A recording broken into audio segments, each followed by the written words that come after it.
Obrigado, Hélio, pela introdução, pela apresentação. Queria também agradecer a presença de todos, né, professor Ziles, e agradecer mais uma vez o Hélio pelo convite para ministrar essa palestra, na qual serão apresentados os principais tipos de descargas atmosféricas, o processo de formação das descargas nuvem-solo e também as principais características das correntes, tanto da primeira descarga quanto das descargas subsequentes.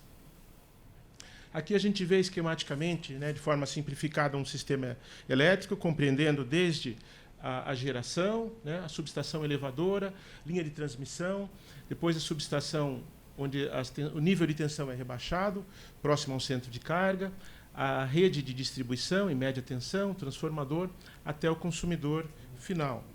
E todas essas partes do sistema são vulneráveis e estão sujeitas aos efeitos das descargas atmosféricas. Então, é importante a gente conhecer mais o fenômeno, né, conhecer as características das descargas, o modo como elas interagem com as diferentes partes do sistema, né, conhecer também os principais parâmetros das descargas, porque é dessa forma que a gente vai conseguir desenvolver, projetar métodos, desenvolver modelos, né, e métodos mais adequados para a proteção dos sistemas, seja sistemas elétricos, né, como instalações e proteção de estruturas também. Bem, existem diferentes formas de se classificar as descargas, né? Uma delas é essa que está mostrada aqui. As descargas podem acontecer dentro da mesma nuvem, entre nuvens ou entre nuvem e o solo. As descargas entre nuvens, né, ou intranuvens, são, como exemplo, essa que está aqui na foto, são as mais comuns, respondem por algo em torno de 75%, 3/4 do total de descargas.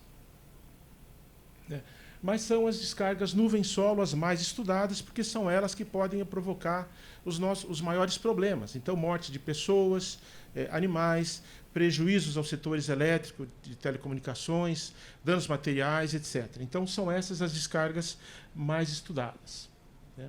Aqui a gente vê um mapa, né, com diferentes cores, identificando os locais com maior ou menor densidade de descargas, ou seja, o número de raios por quilômetro quadrado por ano.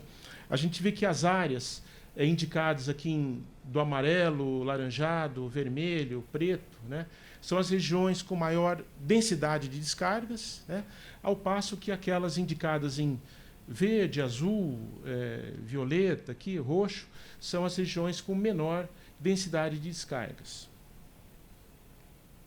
No nosso planeta, nós temos em torno de 50 a 100 raios por segundo acontecendo, né, em algum local, o que corresponde, no período de um ano, a algo entre 1,5 e 3 bilhões de descargas por ano, né? Então, é uma quantidade muito grande. 70% das descargas acontecem na região tropical, né? E é por essa razão que o Brasil é o país com maior incidência de descargas. Embora a gente note aqui no mapa, né, algumas regiões, como a parte central aqui da África, com uma densidade bem maior do que no Brasil, mas em função da grande extensão, né, do nosso país e do fato de que a maior parte do território se encontra na região tropical, então isso faz com que, em números absolutos, o Brasil seja o país com maior quantidade de descargas. Nós temos entre 50 e 80 milhões de raios por ano acontecendo no nosso país. A gente pode observar também aqui que a maior parte das descargas acontecem nos continentes, né? Acontecem descargas nos oceanos também, né? Mas pelas cores que a gente vê aqui, verificamos que é muito maior o número de raios nos continentes do que nos oceanos, né? Mas, né, como a gente pode ver, acontecem também descargas nos oceanos. A razão disso é que o número de tempestades nas regiões continentais é muito maior, né? Esse é o principal fator, mas tem outro fator ainda, que é a taxa de descargas, o número de raios por segundo, é muito maior também nos continentes do que nos oceanos. A relação entre raios no continente e no oceano é em torno de 10 a 20 para 1, ou seja, 10 a 20 descargas nos continentes para cada descarga que acontecem nos oceanos. E a maior parte das descargas acontecem no verão, né? Porque no verão que nós temos as condições mais propícias para a formação das nuvens de tempestade, que são as nuvens cumulonimbus, né? No verão nós temos mais calor, mais umidade, e essas são as condições básicas para a formação dessas nuvens. As nuvens cumulonimbus são caracterizadas por uma grande extensão vertical, 10, 15, até 20 quilômetros, né? Então são nuvens muito grandes, e dentro delas são formadas, quer dizer, são encontradas as condições propícias para formar as tempestades. Aqui nós temos uma figura mostrando esquematicamente a distribuição típica de cargas elétricas dentro da nuvem, né? Essas informações, esse é um modelo básico, né, simplificado, que foi obtido a partir de medições do campo elétrico e da taxa de variação do campo elétrico, medida tanto no solo como no interior das nuvens, através de balões, né? Então, verifica-se que a nuvem tem esse tipo de estrutura, com as cargas positivas tendendo a ficar mais próxima ao topo, né?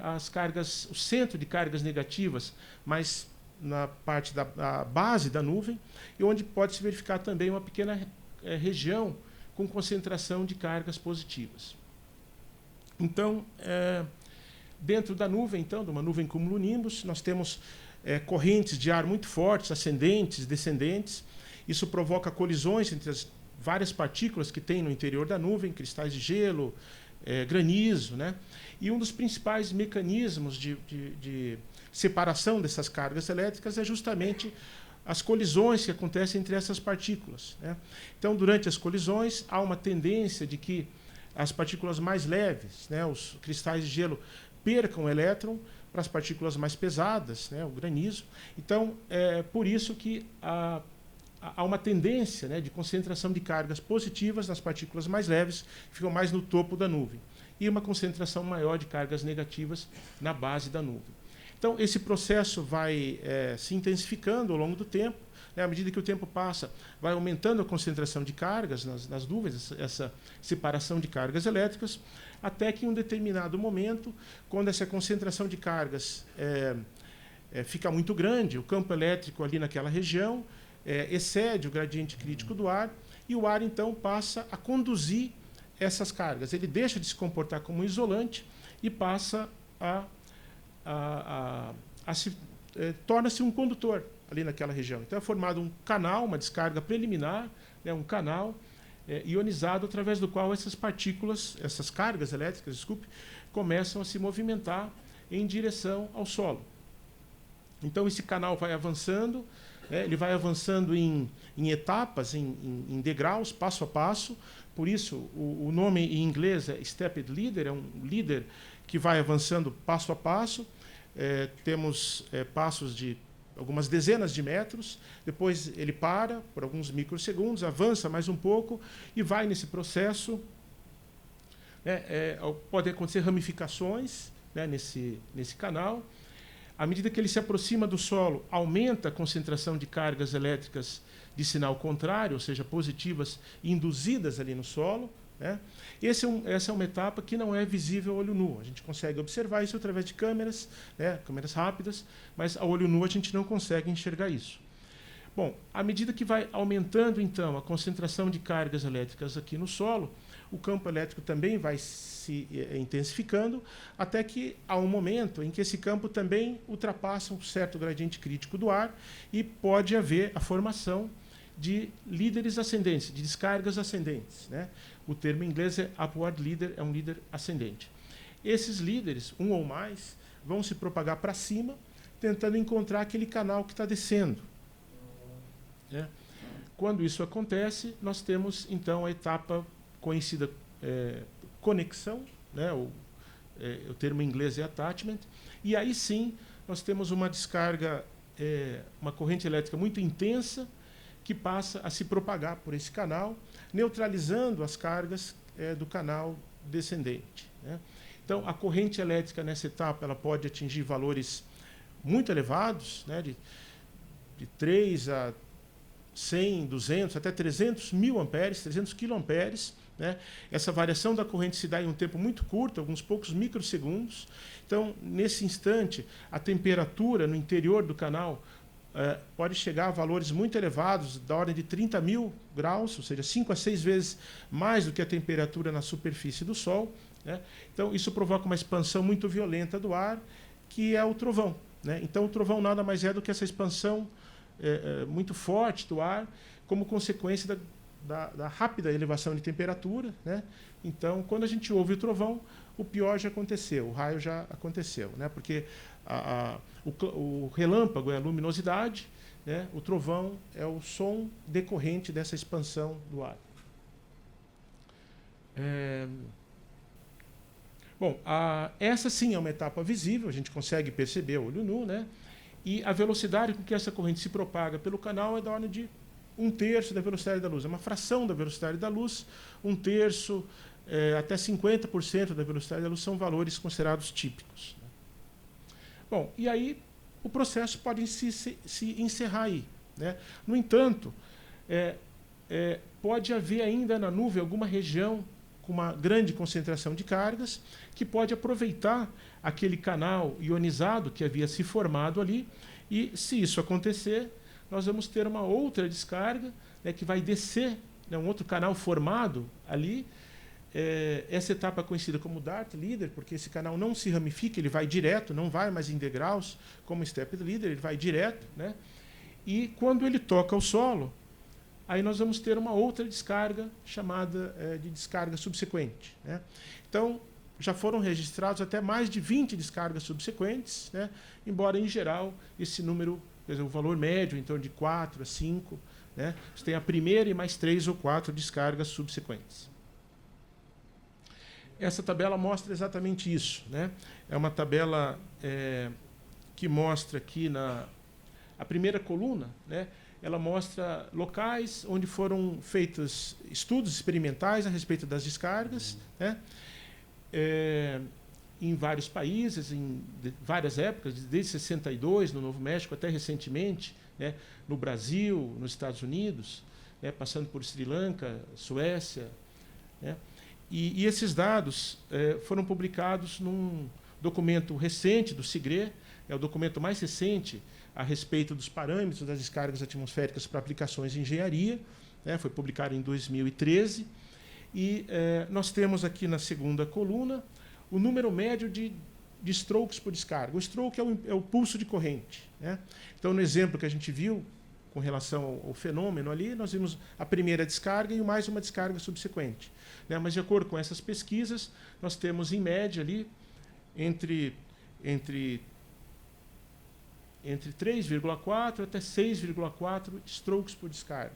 Ou seja, você tem a primeira descarga e umas 3 ou 4 subsequentes, em geral, né? Embora, como eu falei, já tenham sido registrados mais de 20 impulsos, né, strokes por descarga. E observamos aqui na terceira coluna, né, o percentual de descargas com apenas um stroke, ou seja, apenas um pulso de corrente, né? Então, esse número varia, mas numa faixa não tão larga, assim, não tão ampla assim, de 13% até 21%, a maioria das pesquisas indicando que em torno de 20%. Então, em torno de 20% dos raios é formado por apenas um pulso de corrente, e os restantes, né, os 80%, nós temos mais de um stroke por descarga, então. E aqui o tamanho da amostragem, né, para cada um dos estudos realizados. Uma outra etapa que pode acontecer, acontece em torno de 30% a 50% dos casos, após uma dessas descargas subsequentes, às vezes existe uma corrente contínua que continua fluindo ao longo do canal, entre as descargas subsequentes, né? É uma corrente normalmente baixa. Desculpe, aqui estava mostrando então a etapa do Dart Leader, que desce, né? Quando ele atinge o solo, temos a descarga de retorno, né, descarga subsequente, e entre as descargas subsequentes, entre 30% e 50% dos casos, pode acontecer, então, a passagem de uma corrente chamada corrente contínua, né, que pode ser vista como um arco elétrico, né, que permanece entre a nuvem, entre a região da nuvem que forneceu as cargas elétricas para a propagação da corrente e o solo, né? Então, e essa corrente é normalmente baixa, ela varia na ordem de algumas dezenas a centenas de amperes, né? Então, muito baixa em relação à corrente de pico, né, do pulso, mas a duração pode ser muito grande, algumas dezenas, às vezes até algumas centenas de milissegundos. Então, embora o valor seja baixo, a carga associada a essa corrente pode ser muito alta, e esse tipo de descarga, com essa componente contínua, pode causar muito estrago, incêndios, né? E outros tipos de problemas. Então, às vezes, né, essa corrente contínua ela sofre algumas perturbações, são chamados componentes M, né, como indicados aqui, que são formadas, entende-se pelos dados obtidos até o momento, pelas medições feitas até agora, que essas componentes M são formadas por duas ondas, dois fluidos que se propagam em direções opostas, né, e a composição disso acaba resultando, então, nessa ondulação que a gente observa aqui nessa corrente contínua. Então, aqui nós temos o pico, né, o impulso, o pulso associado à corrente da descarga subsequente, depois esse período que pode ser muito longo, né, com a passagem da corrente contínua, e aqui a componente M. Bem, aqui a gente vai ver o mesmo que a gente viu agora, mas de forma talvez até um pouquinho mais interessante. A gente vê aqui uma nuvem, né, com a concentração de cargas negativas aqui na sua base, aqui alguns prédios, né, com cargas de sinal oposto, né, induzidas por aquelas cargas lá, e vamos observar a formação então de uma descarga preliminar ali dentro da nuvem, que o canal começa a se propagar em direção ao solo. À medida que ele se aproxima aqui do solo, vai aumentando a intensidade, a concentração de cargas nos edifícios, até o momento que há a formação dos vários líderes ascendentes, né, e a descarga vai acabar se encontrando com um deles, né, e quando isso acontece, temos aí sim a descarga de retorno. Essa variação da luminosidade se deve à variação da corrente, né, que percorre o canal. Observamos que dá a impressão que está piscando, porque são várias descargas subsequentes acontecendo aí, até que o processo, então, é concluído. Bom, esse fenômeno, então, que a gente viu, corresponde a 90% de todas as descargas nuvem-solo, né? Como eu tinha comentado inicialmente, em torno de 75% de todos os raios acontecem dentro da nuvem, apenas 25% envolvem o solo, a nuvem e o solo. E desses 25%, 90% são do tipo que a gente viu aí, né? São as descargas nuvem-solo negativas, porque o raio ele tem início, então, numa região aqui da nuvem com concentração maior de cargas negativas, e essas cargas negativas são levadas até o solo. Mas existem também as descargas nuvem-solo, nuvem-terra positivas, né?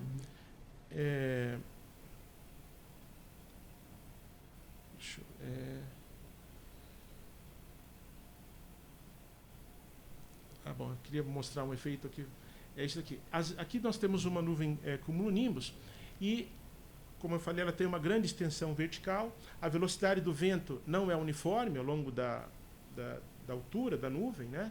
Então você tem uma grande variação de velocidade. E isso faz com que muitas vezes aconteça esse tipo de situação. A parte superior da nuvem, ela não encontra... aqui você tem cargas predominantemente negativas e no topo cargas predominantemente positivas. Então, em função da diferença na velocidade do vento, você pode ter regiões aqui da nuvem com cargas positivas diretamente acima do solo, né? Então, nesse caso, uma descarga que se inicie dessa região aqui da nuvem, com predominância de cargas positivas, então ela vai levar até o solo cargas positivas, né? Então, esse tipo de descarga é chamado nuvem-solo, nuvem-terra, positiva em função da polaridade das cargas que são levadas pelo canal.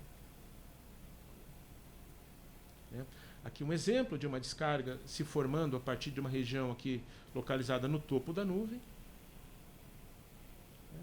Um outro tipo de descarga que pode acontecer com frequência quando você tem objetos muito altos, prédios muito altos, turbinas eólicas, né? Hoje em dia, cada vez mais, nós temos a utilização de turbinas eólicas com alturas cada vez maiores, né? Então, elas são frequentemente alvos das descargas atmosféricas. Na verdade, as descargas se originam muitas vezes, a partir de estruturas muito altas assim. Então, nesse tipo de situação, uma descarga que se forme a partir do topo de uma estrutura é chamada de descarga solo-nuvem, né? Nesse caso negativa, porque esse canal, quando encostar, quando atingir a nuvem, vai provocar a neutralização dessas cargas negativas aqui da base da nuvem. Aqui um exemplo de descargas solo-nuvem, né? É fácil observar que a descarga é ascendente pela direção da ramificação, ela é de baixo para cima, então isso indica que a descarga se formou aqui no solo ou no topo, né, de uma estrutura alta assim, torres de telecomunicação, turbinas eólicas, prédios muito altos, são sujeitos a esse tipo de descarga. Finalmente, as descargas solo-nuvem positivas, essas são bem mais raras, mas se formam também a partir de uma estrutura muito alta, uma montanha, né, e que vai dar origem, então, a uma descarga que depois vai atingir essa região aqui da nuvem com predominância de cargas positivas. Bem, as descargas podem também ter múltiplas terminações, entre 1/3 e 1/2, né, 33% e 50% das descargas atinge mais de um ponto no solo, ou seja, tem múltiplas terminações, né, como a gente pode ver aqui. Aqui também. Não é que a descarga se ramificou e atingiu os 2 pontos ao mesmo tempo. Uma situação como essa, você tem normalmente a primeira descarga atingindo um certo ponto, depois uma descarga subsequente, seguindo pelo mesmo canal, mas em algum ponto aqui ela passa por um outro caminho e acaba atingindo um outro ponto aqui do solo. Essa distância pode variar de algumas centenas de metros até alguns quilômetros, né? Já foram registrados pontos com distância até 7,5 km, de uma mesma descarga. Então, é uma situação que acontece entre 30% e 50% dos casos. Bom, então, vamos ver exatamente aquilo que a gente estava vendo, a nossa nuvem cumulonimbus lá, com a predominância de cargas negativas na base aqui da nuvem, né? Quando essas cargas negativas induzem, então, cargas positivas aqui no solo, e uma quantidade maior em estruturas mais altas, né? Vemos que uma concentração de cargas positivas. É formado, então, o canal ali, e à medida que esse canal se aproxima aqui do solo, né, há um aumento na quantidade de cargas, e se o campo for muito intenso aqui, nós vamos ter, então, uma descarga ascendente, um líder ascendente, né, que, ao se encontrar com um líder descendente, vai propiciar, então, a formação da descarga, né? E os efeitos da descarga vão depender da intensidade da corrente e também da duração, das características da corrente, né? E por isso é importante a gente saber um pouquinho a respeito dessas características, né? Bom, aqui nós temos idealizada uma forma de onda típica de uma descarga atmosférica, pelo menos a parte inicial, em geral, ela é côncava, né, atinge um primeiro pico aqui e depois de alguns microsegundos ela vai atingir o seu valor máximo, né? Aqui nós temos um exemplo de uma forma de onda de corrente medida, né, na Suíça, no topo de uma torre muito alta que tinha lá no Monte São Salvatore. Eles instalaram um sistema de medição de correntes, né, e essa é uma das correntes registradas lá. Nesse caso, ela atingiu um valor de pico aqui em torno de 50 kA, 50.000 amperes, corrente bastante elevada. É uma corrente típica de uma primeira descarga. Vemos aqui o primeiro pico e o valor e a maior amplitude sendo atingida em um instante próximo, nesse caso, de 10 microsegundos. E aqui uma corrente bem representativa de uma descarga subsequente, né, com uma amplitude menor, né, em torno de 12 kA, né, e, no entanto, uma subida muito mais rápida, né. Aqui nós comparamos as duas na mesma escala, então a primeira descarga aqui com amplitude maior, aqui a descarga subsequente com menor amplitude, porém atingindo o seu valor máximo em um tempo bem mais curto.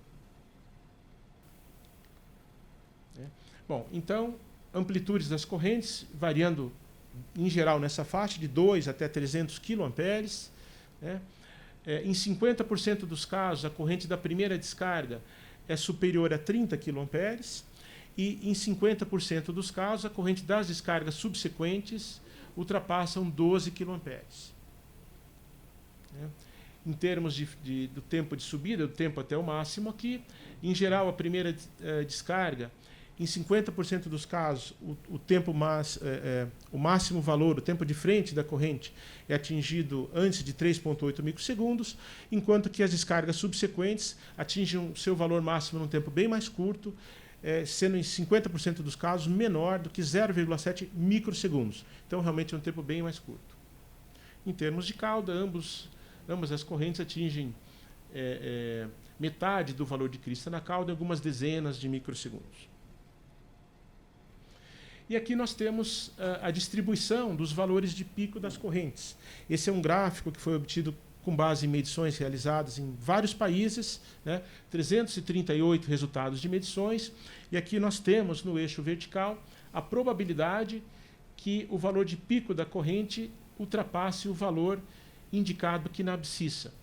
Chamado gráfico log normal, nós temos o eixo horizontal em escala logarítmica, então que 1, 10, 100, 1000 kA, e aqui no eixo vertical a escala normal de probabilidades. Então, se você vier aqui em 20 kA, você vai subir aqui e vai ver que a esse valor corresponde à probabilidade de 80%. O que significa dizer que em 80% dos casos a corrente tem uma amplitude maior do que 20 kA.